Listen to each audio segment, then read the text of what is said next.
நான் சொல்ல போகிறது இல்லை. இதில் நிறைய பக்ஸை வந்து நான் கவர் பண்ணுறேன். ஓகேவா? ஸோ ஒரு பிகினராக ஈஸியாக கண்டுபிடிக்கிற மாதிரி தான். இப்போ ஃபார் எக்ஸாம்பிள் எஸ்எஸ்ஆர்எஃப் பார்த்தீங்கன்னா, எஸ்எஸ்ஆர்எஃப்னு ஒரு பக் இருக்குது, சர்வர் சைடு ரெக்வஸ்ட் ஃபார்ஜரின்னு சொல்லுவாங்க.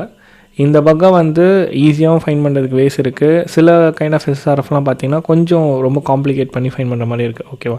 ஸோ நான் முடிஞ்ச அளவுக்கு ஈஸியாக புரிகிற மாதிரி நான் வந்து எப்படி அந்த பக்கை நான் எப்படி அப்ரோச் பண்ணணும் அதே மாதிரி தான் நான் உங்களுக்கு சொல்லிக் கொடுக்குறேன் இதில். அண்ட் இந்த வெபினார் வந்து பார்த்திங்கன்னா ஆல்ரெடி பெய்டில் இருந்தது. இப்போ இதை வந்து complete free and for every ஒன்ற மாதிரி நான் இப்போது யூடியூப்லேயே வந்து நான் இதை லான்ச் பண்ணுறேன்.